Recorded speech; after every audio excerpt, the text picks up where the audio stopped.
Hello, everyone. Thanks so much for joining this morning. We're so grateful for everyone's time and attention.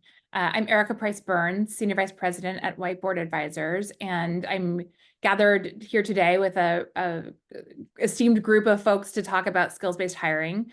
About 8 years ago, which feels like a lifetime and is in fact a lifetime for my two kids who were not even yet born, we wrote a primer on skills-based hiring. At the time, skills-based hiring was relatively nascent. Getting employers to even talk about what they were doing, if they were doing anything, was difficult at that point. That isn't to say the concept is entirely new. We know that the military has been employing, skills-based assessments and aptitude assessments since World War I, but there weren't a lot of employers or government agencies or states making waves 8 years ago when we wrote our primer, and doing much public around the concept of, really hiring, making other HR decisions or talent decisions based on demonstrated ability rather than proxies like college degrees or other measures of maybe prestige or connections rather than what people know and can do.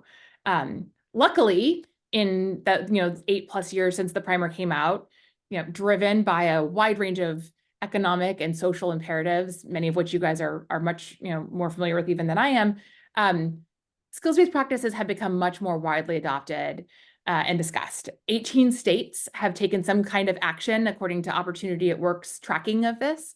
So that includes 10 governors issuing executive orders that remove degree requirements or find other ways to support state jobs supporting individuals, again, with depending on what they know and can do rather than other proxies. And a handful of state legislatures have also taken action to either remove degree proxies or to at least study which state jobs should have those kinds of things removed. But just to level set, because I have been talking a lot about degrees and sort of those proxies, we shouldn't think of skills-based practices as being in conflict with the college degree. It's not an either or, it's really how do we adopt practices that let individuals take advantage of what they know and can do? Whether they could learn that in the classroom, on a computer, on the job, in the course of everyday life. One of my favorite examples actually around skills-based practices comes from orchestras in the 1960s and 70s and 80s, and has nothing to do with degrees at all.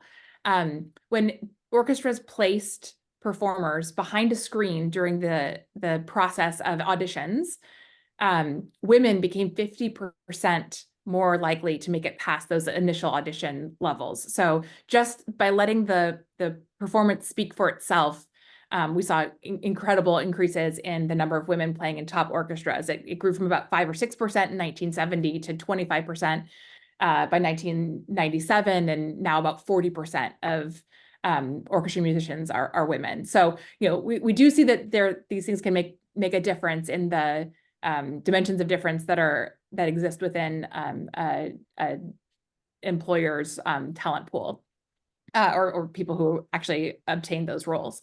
Of course, that's just one sort of blind hiring, which is that orchestra example, is just one way of removing bias, creating pathways to opportunity. Other skills-based practices are certainly out there to create upward mobility for those with demonstrated skills, casting a wider net in hiring, looking beyond just prestigious four-year institutions for skilled talent. And as I mentioned up front, skills-based hiring is really just the start. Those skills-based practices can transcend and exist throughout the talent life cycle.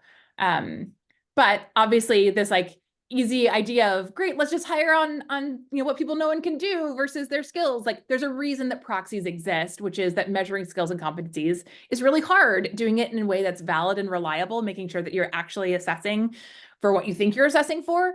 And then the sort of corollary to that is making sure that you actually know as an employer or talent expert what skills matter, right? You might think you know what skills matter, and they actually tend to not be the things that drive performance, the performance that you need. So, we always know that in these cases, the devil's in the details, and employers, philanthropy, policymakers, nonprofits, education and training providers all have important roles to play in really bringing this ecosystem to life.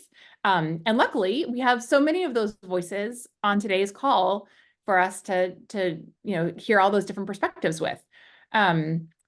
So, I think, one of the things that we found in our primer 8 years ago is that these, as I mentioned, assessing for skills is tricky. And one of the reasons we know it's tricky is because we profiled a large number of providers trying to do skills assessment.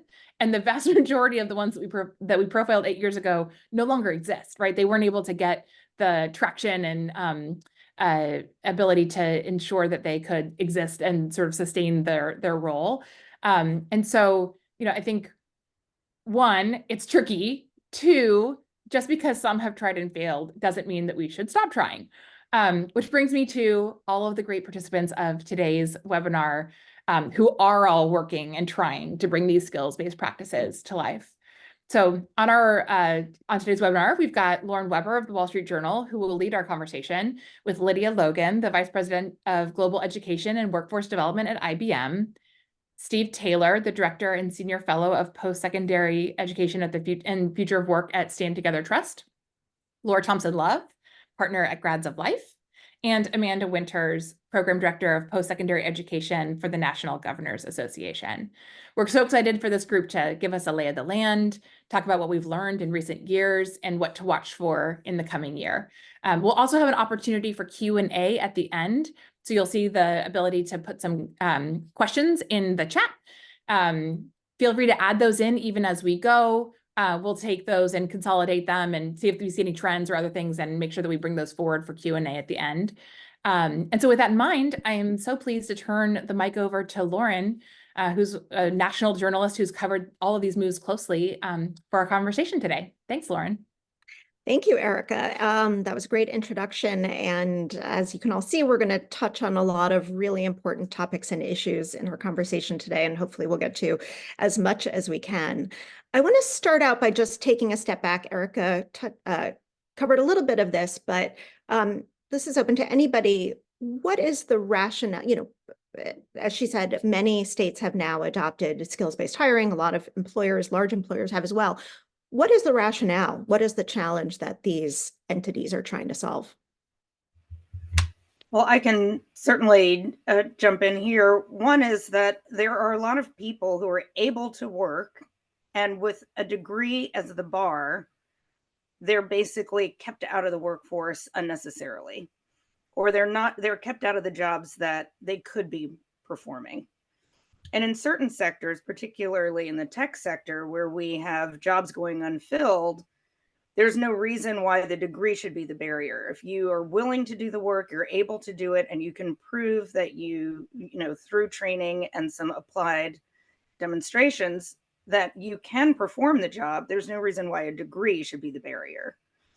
And so I think states are seeing this, right?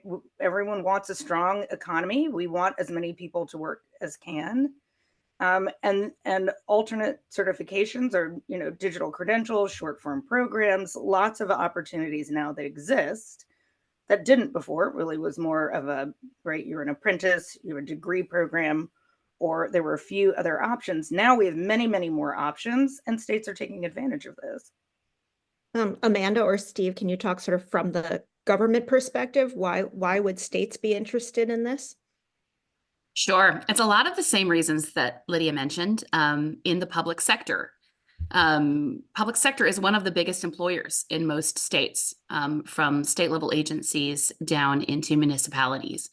And they are also suffering with a tight labor market and labor shortages, especially in critical areas.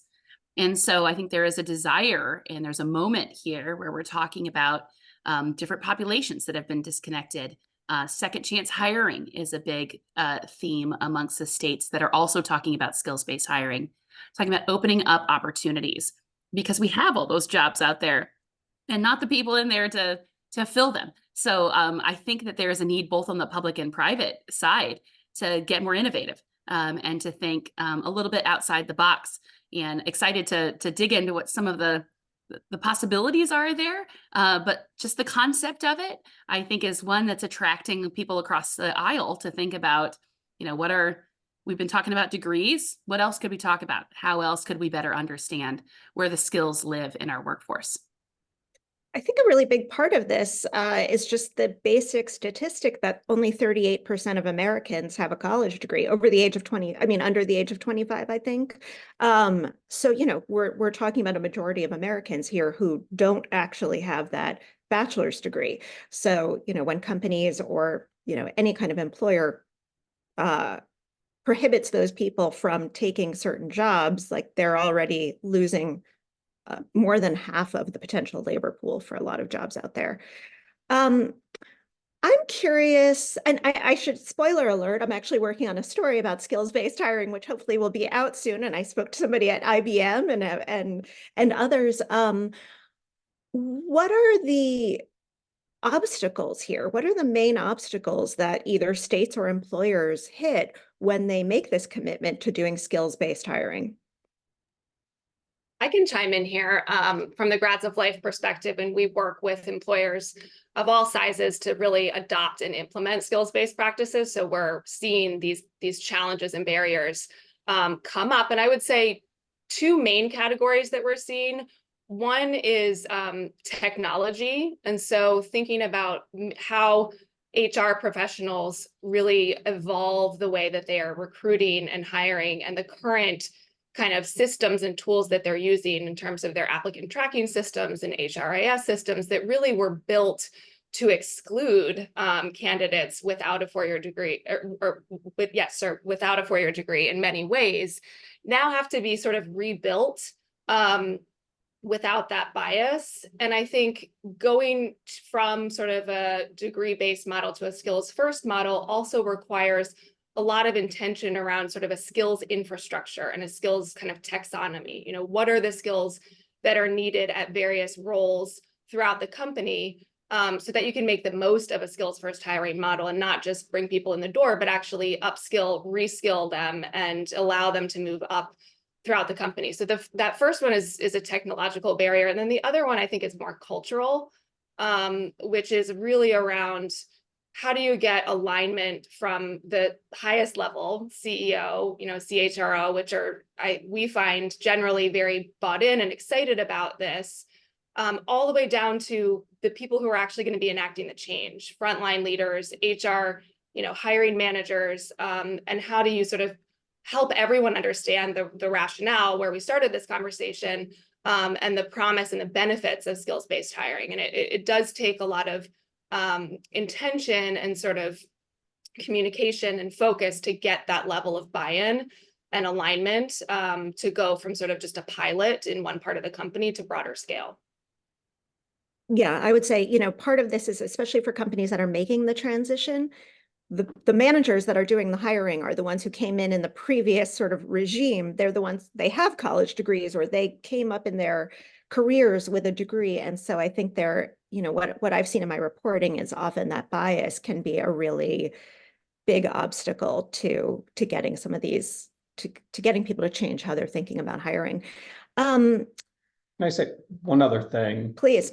So something that's come up quite repeatedly, and I've engaged in some healthy debate online about this, is this idea of self-reported skills versus validated skills.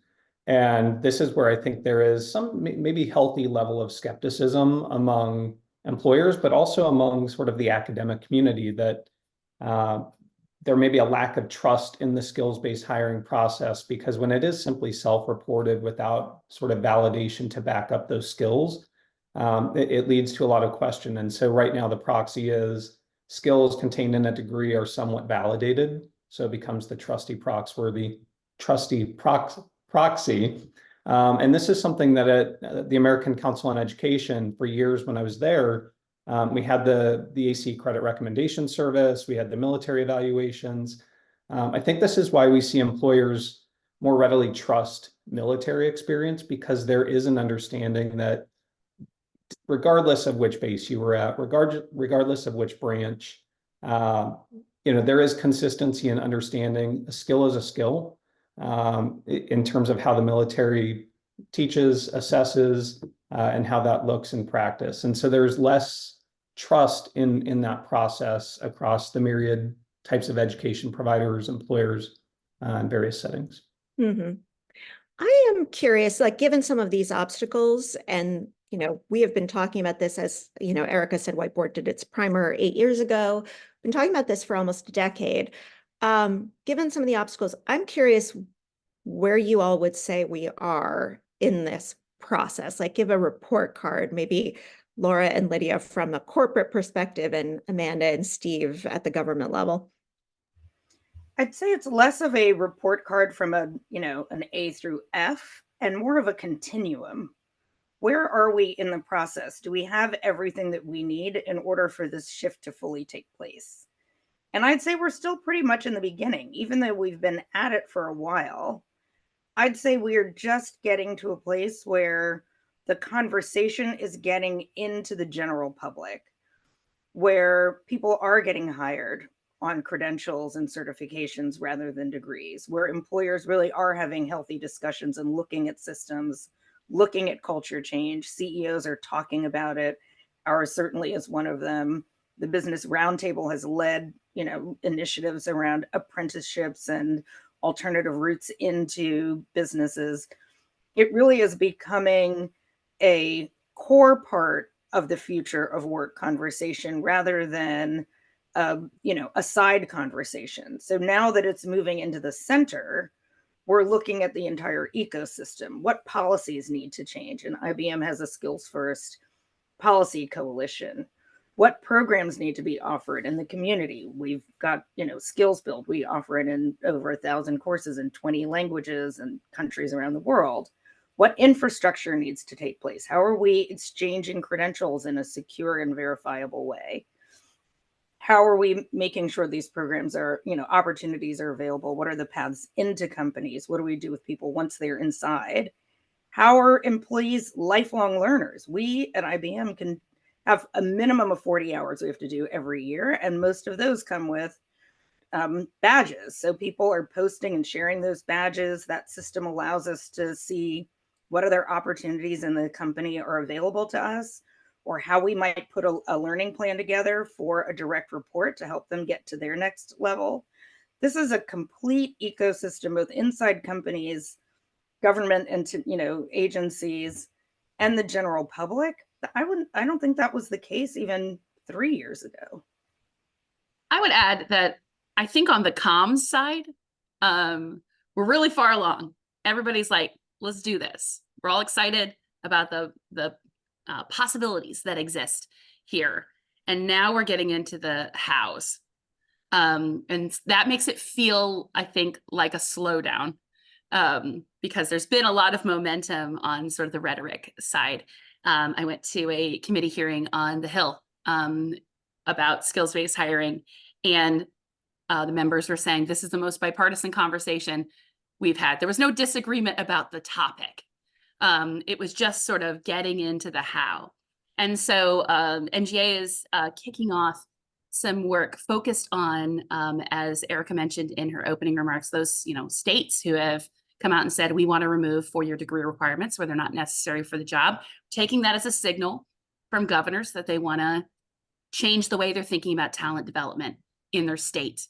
And we've seen lots of great bipartisan engagement there. So I think digging into the how and what that means, and just removing a degree from a job description does not equal skills-based hiring. It doesn't equal any change. So when you're thinking about the barriers that exist here, some of the barriers are some things we might do to ourselves, like say we've removed degree requirements, check, that equals skills-based hiring, or we want to open up doors and create more equitable opportunity. We remove the degree requirement, so that does that. So the danger is that we can make it too simple and not really actually change the outcomes. So I think the real work comes in, what Laura was saying about the culture change, and changing the way in which we're thinking about whole pools of talent holistically, because a lot of our degrees that are coming out of our higher ed systems embedded with lots of skills. It's not that we can't still think about skills-based hiring with people who have degrees. They're bringing a lot of skills to the table. And I think we need to think holistically about making sure that we don't make it a skills hire conversation and then a degree hire conversation, and track out people who our whole talent, we need to be thinking about skills across all of those pathways, and how those articulate great ways into these living wage jobs. And I would sort of the term I would use as a cautious embrace of skills-based hiring and skills-based approaches. So even in the public sector of those 18 states that have either enacted an EO or legislation, a couple of those states in conversations with lawmakers surface real concerns about implementation. And so if we don't get that right in the public sector, I think we see a reverse in the momentum. And so that's where that range of public policy is. We will study and maybe consider how the state can enact these types of policies. So it's very light touch to legislation that says agencies shall and must remove degree requirements. And so there are varying levels of skepticism. So a desire, but a healthy level of skepticism. And this is why the work of NGA and Opportunity at Work is so critical, and the partnership with employers to get implementation right so that we can move from 18 to 20 to 25 to all states. Mm-hmm. So from talking about the barriers, let's talk about some of what works and what the successes are. I mean, Steve or Amanda, I'm curious if you can pinpoint a state that you think has succeed, in terms of where we are already, is on the path to success or has done something to really help get the implementation right. Yeah, we are early days. So we're just starting to launch some of these things at the state level, but exciting momentum in a few states. I would point out, first of all, the first state to have removed those degree requirements is the state of Maryland. And Governor Hogan, who was the previous governor, is a Republican, but now that mantle has been taken on wholeheartedly by Governor Wes Moore, who is putting his own stamp on some of the strategies that he's bringing to the state of Maryland around really focusing on public sector roles. And he's thinking about things like service to careers. So how does public service and the skills that you gain there lead you to being an applicant for some of these great jobs? So getting really innovative there. The state of Colorado, it's great to see Governor Polis not only thinking about some of these pathways into public sector roles, but also expanding public sector apprenticeships. So it's exciting to see in the different approaches that are getting us to some of those spots. Everybody, I think our challenge is measuring what's different as we implement some of these things, measuring the opportunity that's been gained. We need a little bit more time horizon to see how much change we're seeing with some of these different strategies. But I will say that governors are trying a lot of different things.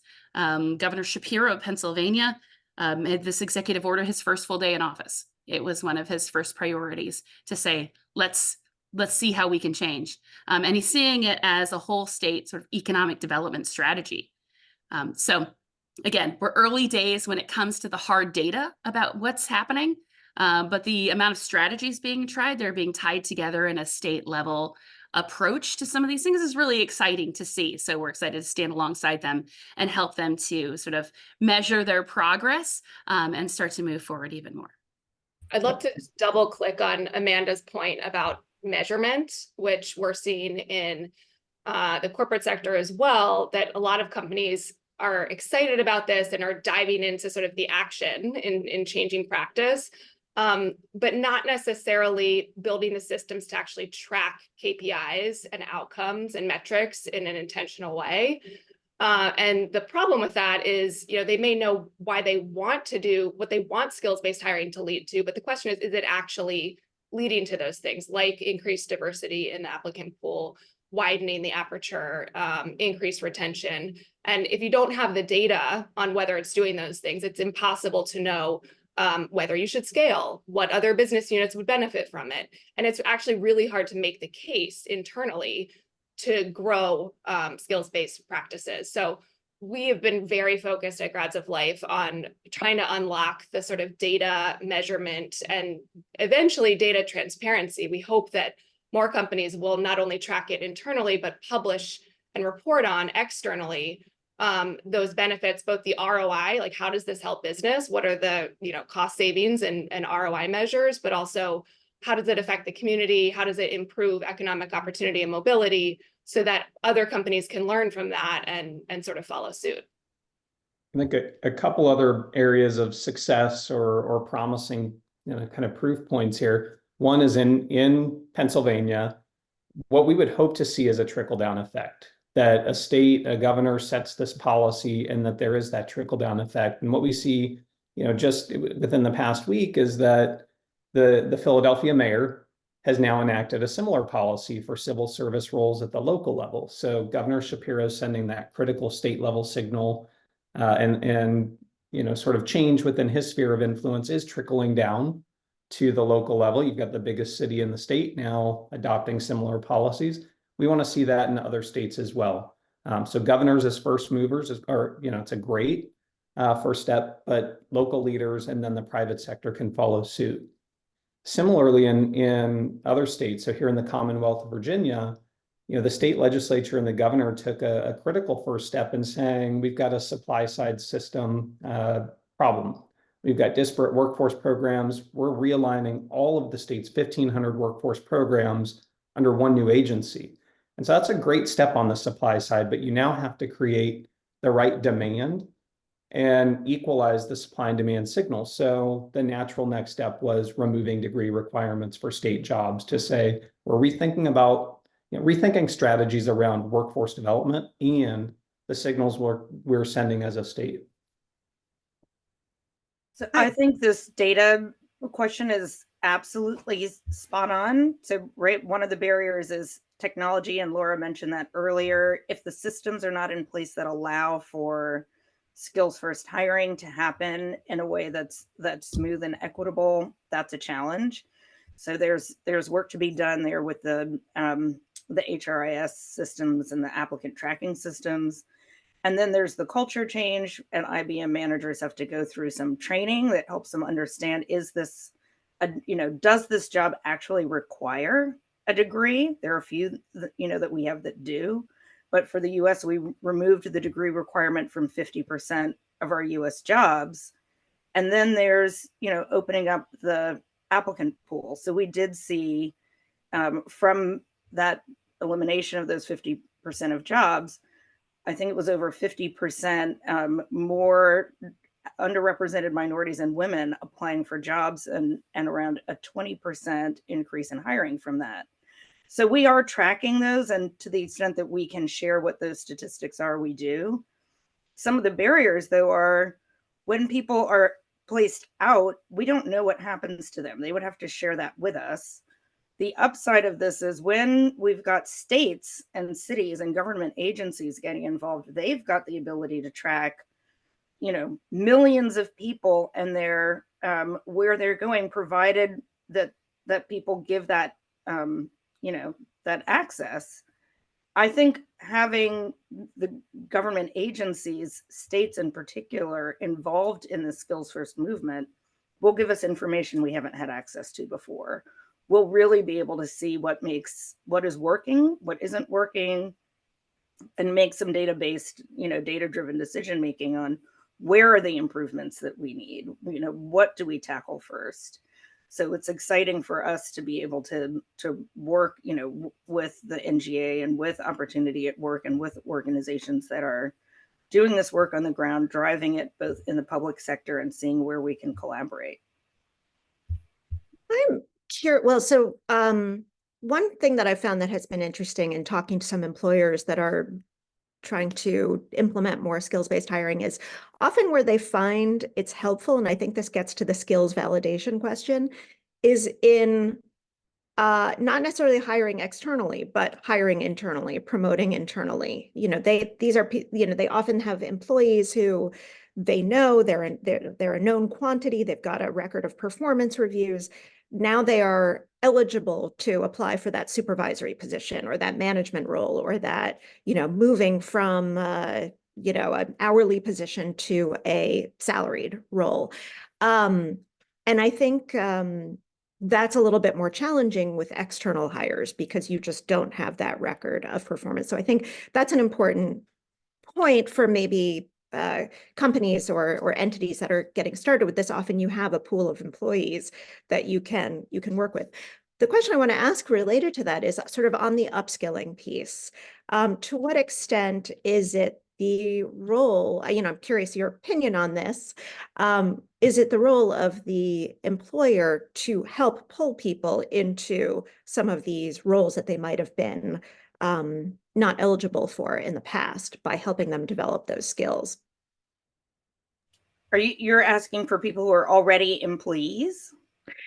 Yeah, or even external. I think IBM offers some programs, not just for IBM employees. Google also has its Google at Work, where you can get certified with Google on Google Skills. So that type of upskilling, I think we've seen a lot more of that coming from corporations. Maybe not so much on the government level, because I'm not sure the resources are there. So we do it internally and externally. We do, I mentioned our 40 hours, but as managers, we have learning plans for our teams and also for individuals. So when I have a career conversation with someone on my team and I say, what is it that you want to do? Part of that conversation is, what learning can we offer to you? And we have a lot of it at IBM. And let's put a plan together, and who else do you need to meet, and how can we help you move forward on your career path? So that's an internal part of it, but we do learning as teams, learning as divisions. There's some learning we all have to do that's standardized for all IBMers every year around cybersecurity and other kinds of things that keep us, safe and keep the information of the business safe. And then there's what we do for society, which we believe is part of our license to do business. It's our corporate social responsibility work. It's making sure that we're using our technology and our talent and bringing people along. It's making sure that there's an ecosystem that's healthy, so that, it's not just training specifically for IBM, but getting people interested in joining the tech sector, or providing the skills that they need for any job that may be, design thinking or presentation skills, the workplace skills, and some of us call them durable skills that people need. And that's for any sector and any job. Sometimes it's the technical skills that may get you the job, but it's the durable skills that allow you to keep it. So we do that externally around the world, and we make sure that we're bringing in our partners. We have collaborations with clients and universities and governments in order to make sure that IBM is doing our part to provide economic opportunity and to seed the ecosystem.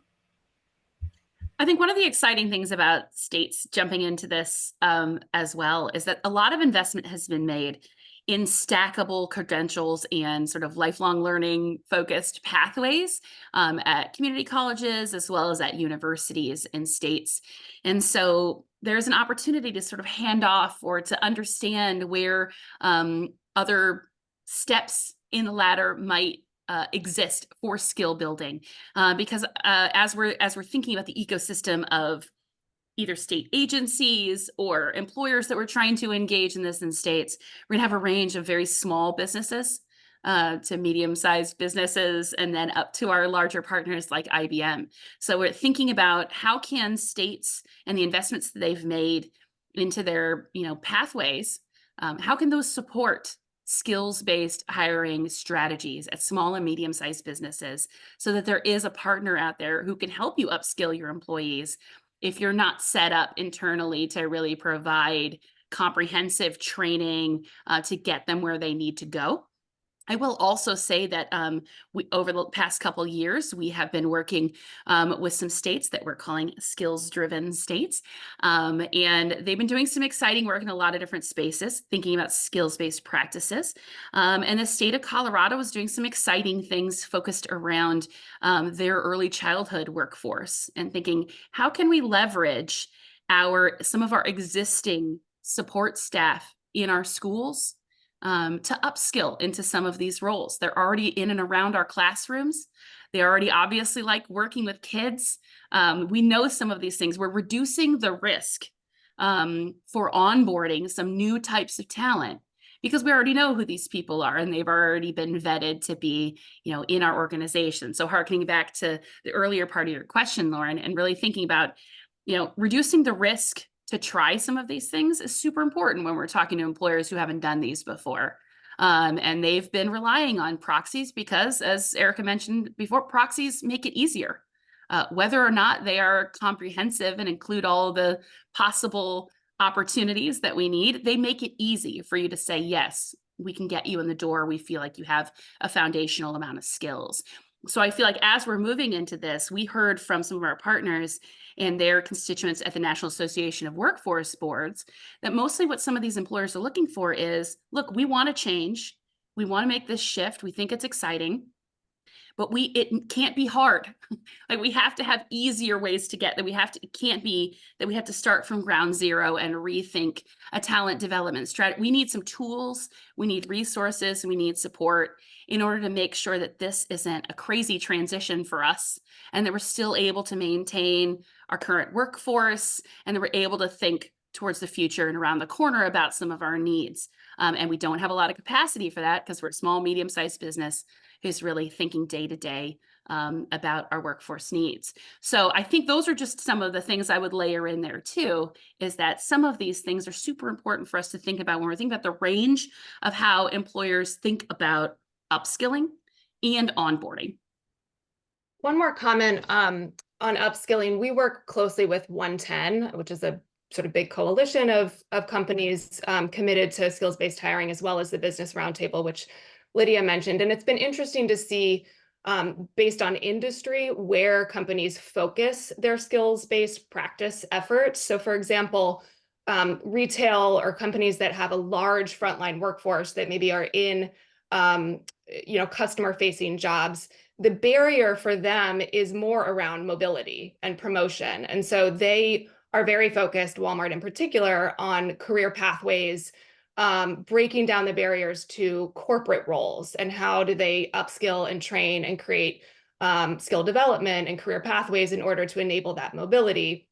Whereas companies that may be in professional services or technology, where the barrier is more about getting in the door, and there has historically been a high degree barrier just to get into even sort of entry or middle skill roles at in those industries.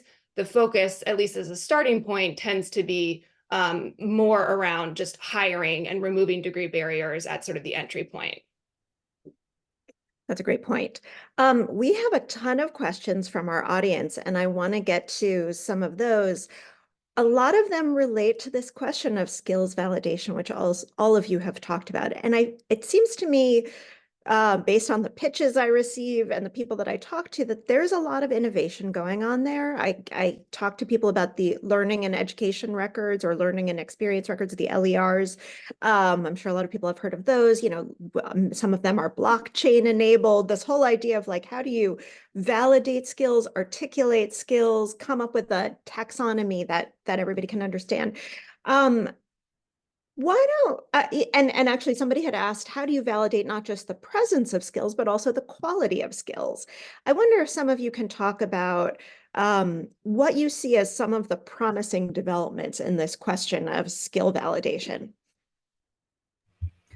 Sure. Some of it has to do with applied learning that's part of the credentialing process. So it's learning and then some sort of either an assessment or a hands-on application. It's the knowledge, skills, and abilities. And in that abilities part, can you apply what you have learned in a virtual way, in a simulation, in a real setting? So in a best case scenario, whether it's a short course or a long course, there is some way for you to demonstrate what you have learned. And the bigger and higher, whether it's a stack, and I know we're starting to get into like, I don't want to get too down into the weeds, but if it's a bigger credential or a stack of credentials, then some sort of a capstone experience, a project-based learning, something, a group project, something that shows that again demonstrates your ability is what a lot of employers would like to see if you don't have either the experience doing something adjacent where you can show, I did this and therefore this is a, you know, a bridge over, or this is new, or this is an advancement. So there are ways to take what you're learning and then figure out how you're applying it. What we try to do in most of the learning that we design is to have that application as a component. And obviously the longer the course, right, if it's a boot camp, that applied piece is going to be much more substantial than it is if it's something that's a shorter course. But that starts to get us to a place where the employer who may be interviewing someone has some confidence in the ability that that person can do what they say they can do. Is it standardized yet? No. Are we getting there? I think we're absolutely making progress. Yeah, something that I saw, you know, when I was at ACE, working with employers pretty closely, employers are best positioned to understand the skills they need, the people who are working in those roles, and whether or not they've mastered those skills.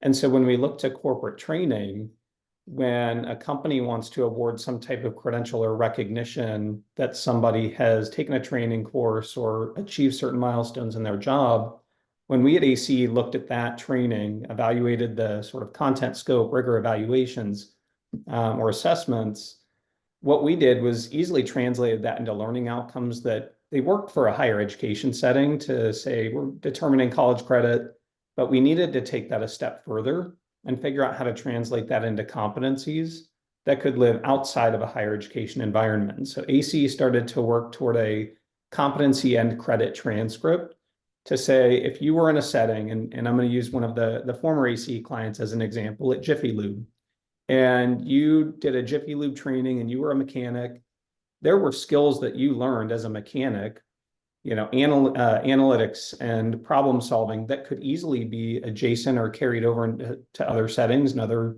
positions and other sectors. We needed to make sure that we could translate that, not just in an academic setting, but show that Jiffy Lube as an employer has validated that this individual has these problem solving skills at this level, so that that individual can take that LER, the learning and employment record, or that skills and competency transcript, take it to IBM and say, I'm prepared for this role at IBM because I have these skills and they're validated by an employer. And that sits on this portable transcript now.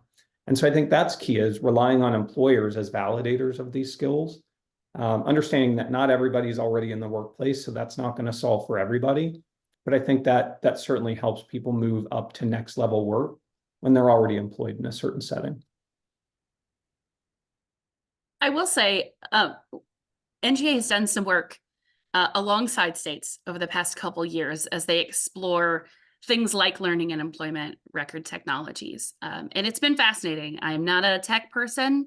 When you mentioned blockchain, I wanted to log off immediately off of this webinar. But it's been exciting to see what states are trying. And some states are set up to be a little bit more accelerated in this effort. There is a pool of investments called Skills Forward that a group of funders have recently invested in, which is 6 projects that are trying to implement end-to-end learning and employment record systems. I think 4 of those are states that received those awards. So it's exciting to see them dig in there. But what I found through that work is that learning employment records and the technologies surrounding them are enabling technologies. We have to have all the other things that we talked about or have been talking about on this call in order for learning and employment record systems to be impactful at all. You have to have the culture change. You have to have the understanding of what skills you're looking for. You have to be able to ingest and care about some of these badges and things that we're creating. On the education side, we've been gung-ho about putting a bunch of stuff into a digital format. We got digital badges for everything.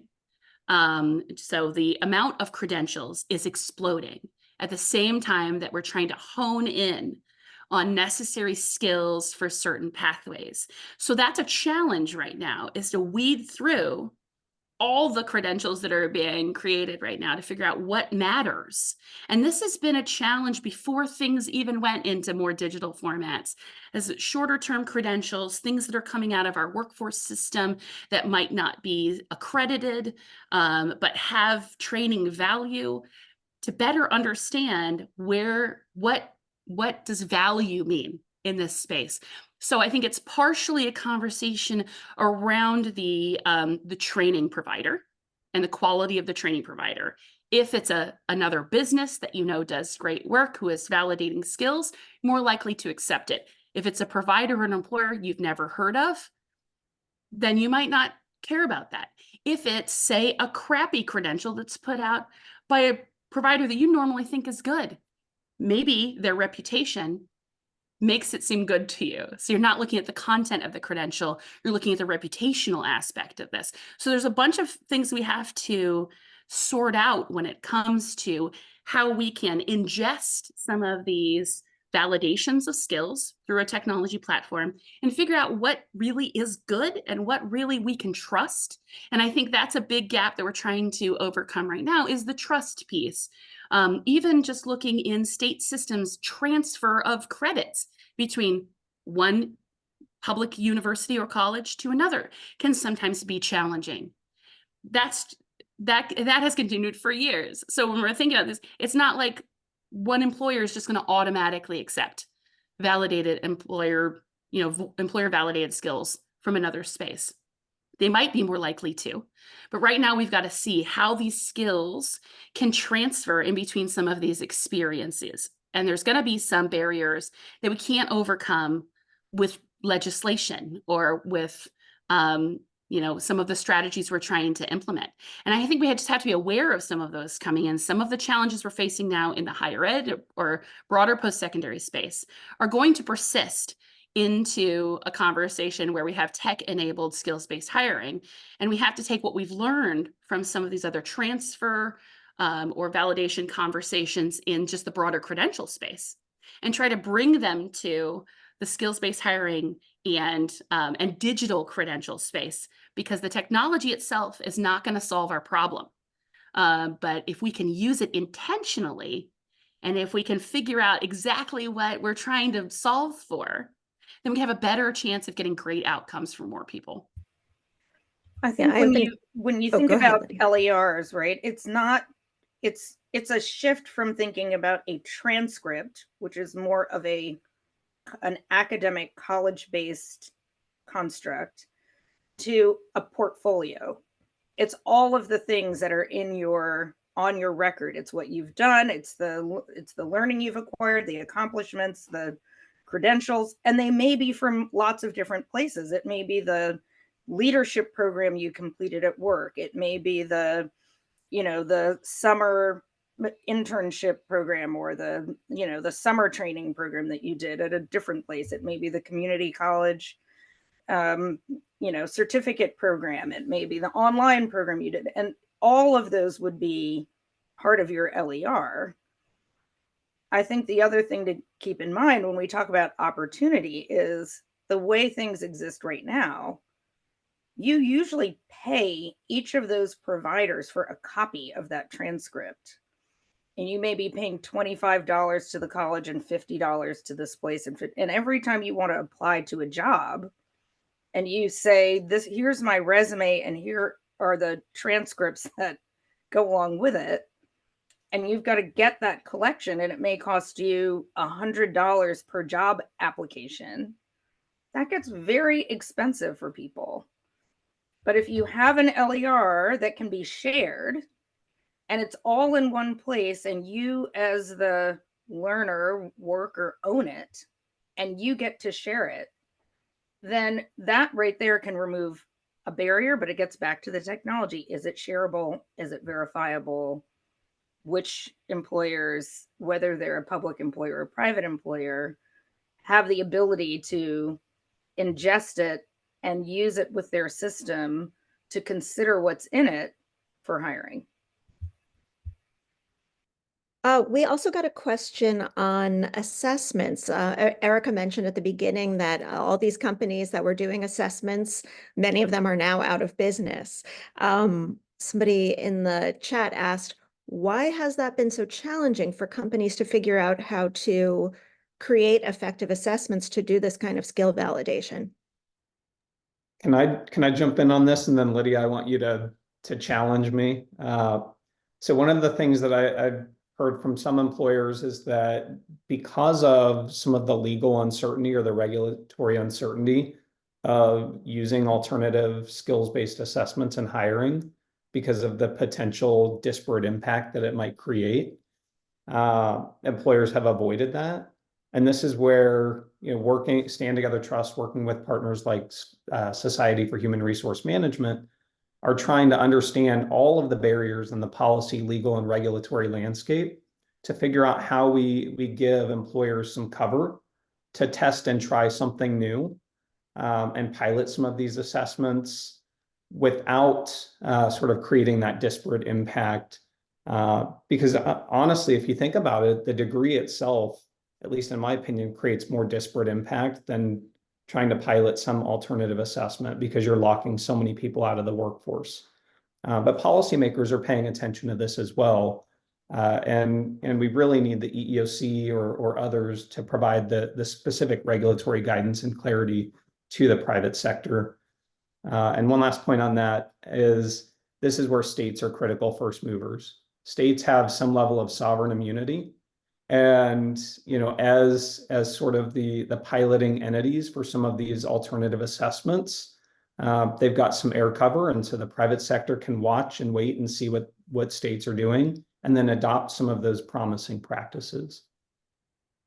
I think these questions about skills validation and assessment are like the $1 million questions in this space, and I think right now it's a lot of experimentation. I think from my perspective, while we sort of wait for those best models, those best tech providers, startups, et cetera, to emerge, I do think employers can sort of take things into their own hands by really intentionally creating rubrics in the interview process around the skills that they're looking for and questions they can ask to really get to demonstration of those skills. And the other thing I would say is, this is where like internships, work-based experiences, apprenticeships can be very powerful, because they can be designed with particular goals around skill mastery, and the employers can monitor that learning and feed right into the role, full-time role that they have. And so there are ways to sort of get at this, without having to sort of wait for all of the technology to be there. I think the other thing is that what is being offered and the skills in demand shift in every sector almost annually. So if you're an assessment organization and you are not nimble enough to keep pace with industry, it is very hard to create something that, if you're taking a few years to validate it, by the time you get to the end of the validation process, you probably have to start over again. I mean, think about everything that's changed in the last, I'd say, 18 months with AI and all the things that we can do now to create efficiencies in our day using AI. Now, we all need to understand, prompt writing, and what does it mean to use a good prompt, and how can we incorporate AI into our daily workflow to create more space for creativity, or to, accelerate projects and analyze data faster, and all the things that it can do for us. We rolled out new courses on skills build, and IBM has, lots of learning available just to help people keep pace with the changes due to AI. We're just at the beginning, let alone how AI is going to change the way that we think about what we need to learn, how we learn, AI-enabled learn, recommending what you should learn, when you should learn it.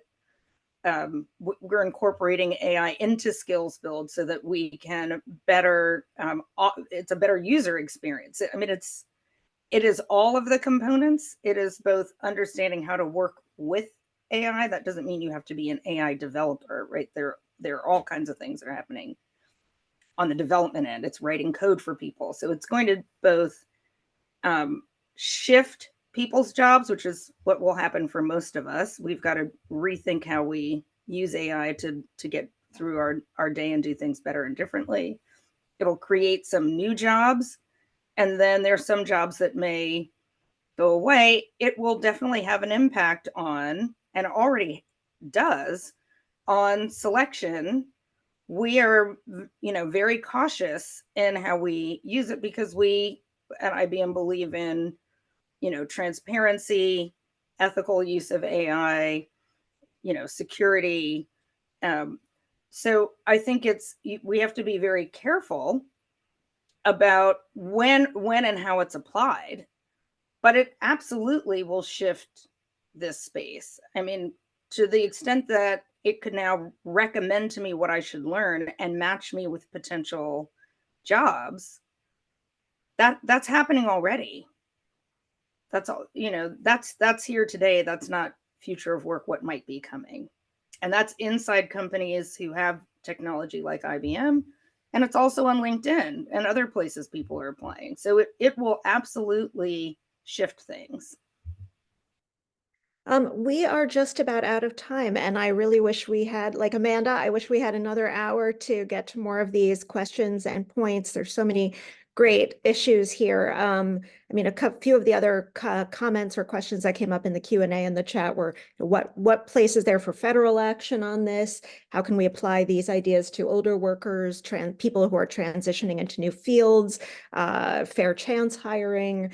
There's a lot more here to cover, so maybe we'll do that another time. But I want to just make a couple of last points before we finish up. One is, in my reporting on this, every single individual I spoke to who has either managed to find a job without a college degree through various hiring programs or not managed to, every single one of them did some college. Most of them either had to drop out because they couldn't afford to finish, or they had kids or other caregiving responsibilities. That was just something that was very striking to me, is that many people are still aiming for that degree. Life gets in the way. It's very hard to complete it. I also spoke to a hiring manager, sort of learning and development person at a manufacturing company, who said, how many times have we hired somebody with a college degree who didn't work out? When we talk about trust, he said, all it tells me is they went to enough classes to get a piece of paper. So I think that's another piece of it. Before we romanticize what the college degree means, it doesn't necessarily mean someone has those skills or, again, did more than showing up for their classes. Hopefully they did more than that. Otherwise, they spent a lot of money and may have wasted it. But anyway, I just want to thank everybody, our amazing panelists, for this incredible conversation, and everybody who participated and asked great questions and was part of the audience here. Erica, do you want to say any last words? Well, just again, our thanks to everyone who participated, everyone who joined us live today, everyone who may choose to watch this on our website as we post it later. Look forward to continuing the robust conversation in the chat offline, and obviously this conversation that happened live as well. So thank you all for your time, and look forward to continuing to move this really important work forward and getting into all the nuances that we just really scratched the surface on today in our conversation. Thank you all so much. Well, Thank you. Bye-bye. Thanks for having me. Thank you.